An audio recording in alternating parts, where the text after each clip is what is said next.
A tea and elite family dinner. My brother-in-law CEO mocked my small business. She can't even afford a proper office. His biggest client stood up. Actually, that's my daughter's company. I smiled as my brother-in-law's face turned white. Because he had no idea. The crystal glasses clinked against fine china, as Sarah Thompson, my sister, hosted another one of her elite family dinners. I sat quietly at the far end of the table watching my brother-in-law Marcus, the self-proclaimed business genius, hold court with his usual audience of admirers. At 42, he wore his CEO status like a crown, each word dripping with the kind of confidence that only came from never having faced real failure. And that's how I closed the Anderson merger, he concluded, basking in the appreciative murmurs from our gathered family. Biggest deal of the quarter. Some people just understand business at a different level. His eyes flickered to me, lips curling into what my sister probably thought was a charming smile. I took another sip of wine, already knowing what was coming. These monthly family dinners have become Marcus's favorite stage for his particular brand of subtle cruelty. Speaking of business, he turned fully towards me now. Claire, how's that little, what do you call it, consulting thing of yours? It's going well, I replied evenly, noting how my sister Sarah straightened in her chair, eager for the show to begin. At 38, I learned that the best defense against Marcus's barbs was calm dignity.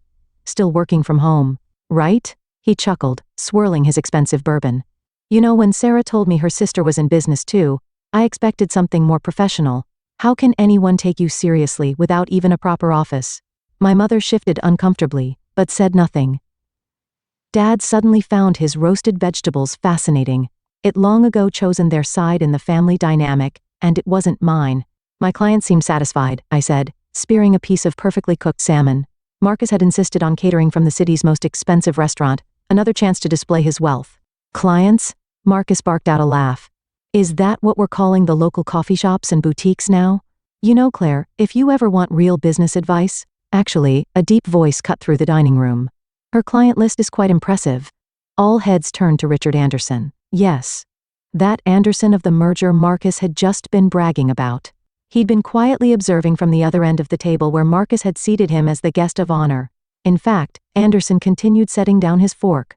My daughter's company has been trying to get on her waiting list for months. Claire's firm is rather selective about who they take on. The silence that fell over the table was absolute. I could hear Sarah's sharp intake of breath, see Marcus's face transition from confidence to confusion. Your daughter's company? Marcus managed his voice suddenly less certain. Megan Anderson, CEO of Horizon Tech. Richard smiled warmly in my direction. Claire's firm handled the Matthews Group acquisition last year. Brilliant strategy, by the way. When Megan told me who was behind it, I could hardly believe someone so young had orchestrated such a complex deal. But then real talent doesn't need corner offices to prove itself, does it? I watched the color drain from Marcus's face as realization dawned. The Matthews acquisition had been the talk of the business world, a $400 million deal that had transformed the tech landscape. And I orchestrated it from my home office, the one he'd been mocking moments before. I had no idea, Marcus stammered, his earlier bravado evaporating. Obviously, I replied softly, allowing myself a small smile. More wine, anyone? Sarah's hand shook as she gripped her glass, her perfect hostess composure cracking. Our mother's mouth had fallen open slightly, and Dad was now staring at me as if seeing me for the first time. Claire, Marcus started, his tone shifting to something almost ingratiating. Why did you ever mention that I handle major corporate acquisitions, that my little consulting thing advises Fortune 500 companies? I set down my wine glass carefully. You never asked, Marcus. You were too busy telling everyone how successful you are.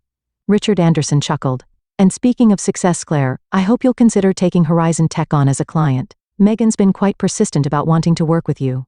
Of course, Marcus jumped in. Anything for family. I'm sure Claire would be happy to. I'm afraid my schedule is quite full. I interrupted smoothly. But, Mr. Anderson, please tell Megan to have her team send over the proposal. I'll review it personally. Marcus's face flushed red. The Anderson merger he'd been bragging about minutes ago. His biggest deal of the quarter was worth less than half of what I handled for Matthews.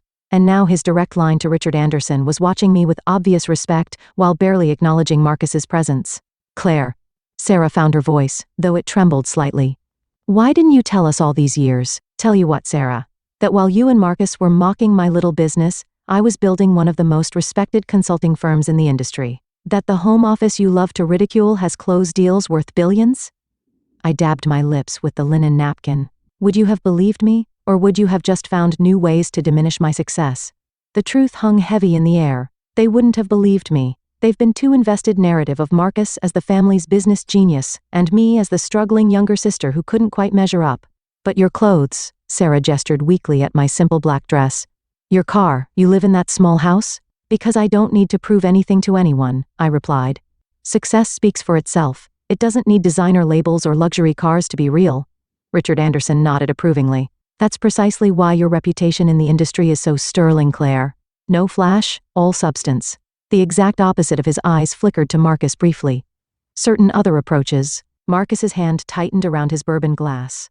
His carefully cultivated image of business brilliance was crumbling.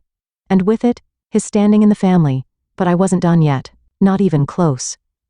Mr. Anderson, I turned to Richard, ignoring Marcus's attempts to catch my eye. I'd love to hear more about Horizon Tech's expansion plans. Perhaps over dinner next week. I know a wonderful little place. The new French restaurant on 5th, Marcus interjected desperately. I'm a member there, I called. Actually, I smiled. I own it. One of my small side investments. Nothing like running a major corporation, of course, but it turns a nice profit.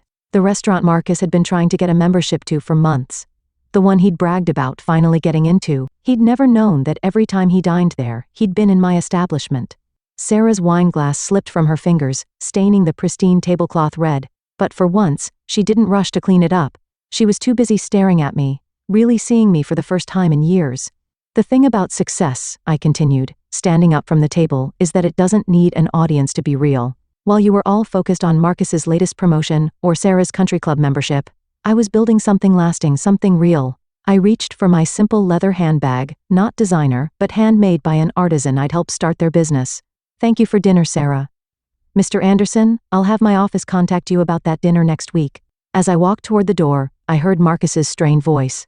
Claire, wait. Perhaps we should discuss. Discuss what? I turned back briefly. How you've spent years mocking my business? How you treated me like a failure because I didn't brag about my success? Or maybe how you're suddenly interested in my little consulting thing now that you know who my clients are? The silence was deafening. Sarah had sunk back in her chair, her perfect dinner party in ruins. Our parents were looking anywhere but at me and Marcus. Marcus looked like a man watching his carefully constructed world crumble. Send me the dinner bill, Sarah, I called over my shoulder. I know how Marcus hates to spend money on family charity cases. The door closed behind me with a satisfying click, leaving them to digest not just their expensive catered meal, but the realization that they'd spent years underestimating exactly the wrong person. And this was just the beginning, because what they didn't know, what Marcus was about to find out, was that his company's upcoming merger, the one he'd been counting on to secure his position as CEO, was about to face an unexpected complication, one that had everything to do with the sister-in-law he dismissed for so long. The morning after the dinner party, my phone exploded with notifications. Text messages from Sarah, voicemails from Marcus, even emails from my parents, all suddenly desperate to clear up any misunderstandings. I smiled, remembering Marcus's face when Richard Anderson had revealed who I really was, but I wasn't interested in their belated attempts at reconciliation. I had a merger to stop. You see, what Marcus didn't know, what he'd been too arrogant to investigate, was that his company's upcoming merger wasn't just another deal. It was a carefully orchestrated plan, one I've been developing for months. Claire, my assistant's voice came through the intercom of my home office. Yes. The same one Marcus had mocked. Mr. Anderson is on line 1. I picked up the phone, settling into my ergonomic chair. My little home office might not have impressed Marcus, but its technology rivaled any corporate headquarters. Richard, good morning. Claire. His warm voice filled the line.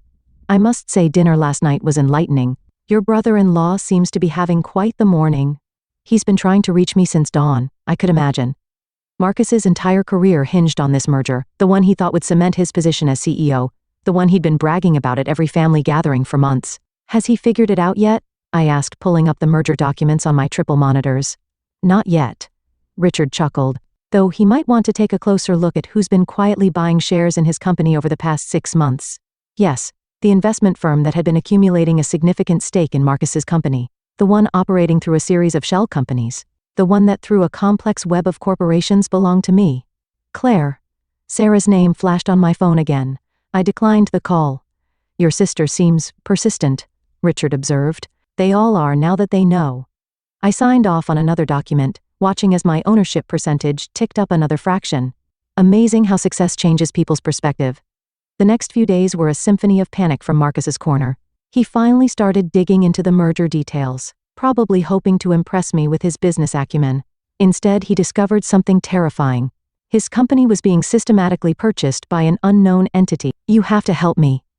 He cornered me outside my favorite coffee shop. Not coincidentally, one of my first consulting clients.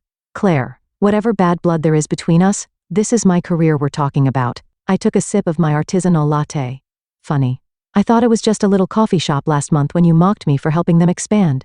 "I was wrong." "Okay." He ran his hands through his perfectly styled hair, messing it up in a way Sarah would have hated. "I was arrogant and stupid, but please. If this merger falls through, then what, Marcus? You'll have to work your way up like everyone else. Start something from scratch. Build a business without riding on your family name." His face paled. We both knew he'd never built anything himself. His CEO position had come through connections, not competence. The same connections he used to belittle me at every opportunity. My phone buzzed again. A notification from my legal team. Another block of shares acquired. We were getting close. "The board meeting is next week," Marcus said desperately. "They're expecting me to present the merger details. But this unknown buyer, if they gain controlling interest, then you'd be answerable to them." I finished for him. Imagine that. The great Marcus Thompson having to justify his business decisions to someone else. The realization dawned in his eyes slowly. "Claire, the buyer, it's not." My phone buzzed again. A text from Richard Anderson. "Megan's team just sent over the Horizon Tech proposal. Impressive plans. Shame about Marcus's company. They would have made a good partner if their leadership was different." I showed Marcus the text, watched as the last pieces clicked into place. "You're going to destroy everything I've built," he whispered. "No, Marcus. I'm going to show you what real business looks like." I stood up, smoothing my simple but immaculately tailored dress. "The board meeting is at 2 p.m. next Thursday, correct? Don't worry about preparing anything. I'll be handling the presentation." The week that followed was chaos. Sarah showed up at my house twice, begging me to reconsider. "He's family," she pleaded, as if she hadn't spent years treating me like an embarrassment. My parents tried next. "Think about what this will do to the family name," Dad argued, the same family name that hadn't stopped them from laughing at Marcus's jokes about my cute little business. But the real satisfaction came at the board meeting. I walked into the room Marcus had dominated for so long, taking my seat at the head of the table. The other board members, old men who'd never questioned Marcus's leadership, stared in confusion. "Gentlemen," I began as Marcus slumped in his chair. "I represent Quantum Ventures, the investment firm that now holds a controlling interest in this company. We've reviewed the proposed merger extensively, and we have some concerns about the current leadership strategy." For the next hour, I methodically laid out every mistake Marcus had made, every rushed decision, every missed opportunity, every instance where he chosen flash over substance. The board members' expressions shifted from confusion to concern to outright alarm. "Therefore," I concluded, "our first act as majority shareholder will be to recommend new leadership. Someone who understands that real business success isn't about corner offices or country club memberships. It's about solid strategy, careful planning, and actual results." Marcus stood up, his face red. "You can't do this. I built this company, did you?" I pulled out a folder because our analysis shows that company value has actually decreased under your leadership. The only thing keeping your position secure was this merger. A merger that as of this morning is no longer happening. The board erupted in chaos. Marcus tried to speak, but his voice was drowned out by angry shareholders demanding explanations. I sat quietly watching years of his carefully constructive facade crumble. "Oh, and Marcus," I added as he headed for the door, his career in shambles, "you might want to start looking for a new country club membership. The one you have is about to be discontinued." The aftermath was everything I planned for. Marcus was forced to resign, his reputation in tatters. Sarah's social circle, the one she used to mock my simple lifestyle, suddenly discovered that the sister they dismissed was now controlling one of the city's largest companies. My parents called the family meeting, probably hoping to salvage something from the wreckage. I attended out of curiosity. "You've made your point," Mom said, her voice trembling. "Surely we can fix this as a family." I looked around the table. Marcus without his designer suit and corporate swagger. Sarah, her perfect image tarnished by association. My parents finally forced to acknowledge that their golden couple wasn't so golden after all. "Fix what?" I asked calmly. "I simply did business." "Isn't that what Marcus always wanted for me to understand real business?" "But it's destroyed him," Sarah protested. "His career, his reputation." "No," I corrected her, "his arrogance destroyed him. His need to diminish others to feel important. I just showed everyone what was already there." I stood up, gathering my things. the company will do better under new leadership. The shareholders will be happier. And Marcus, well, I hear there's good money in running a home-based business. If you can handle working without a proper office, that is. The irony wasn't lost on anyone. 5 years later, the company had doubled in value under new leadership. I'd merge it with Horizon Tech, creating one of the largest tech consultancies in the country. Marcus had tried starting his own firm, but without his corporate title and family connections, he discovered that business success required more than a corner office and an expensive suit. Sarah still hosted family dinners, though they were considerably less grand now. Sometimes when I attended, I'd catch Marcus staring at my simple clothes and modest lifestyle with new understanding. He finally learned what I'd known all along. Real success doesn't need to announce itself.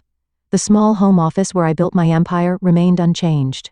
But now, on its wall, hung a framed photo from that last board meeting. Marcus's face as he realized that the sister-in-law he dismissed had orchestrated his downfall was a masterpiece of karmic justice. Because sometimes the best revenge isn't just success, it's success they never saw coming. As for me, I still prefer working from home, still drive my reliable car, still live in my comfortable but modest house. But now, when Marcus passes me in his much reduced circumstances, he understands a fundamental truth.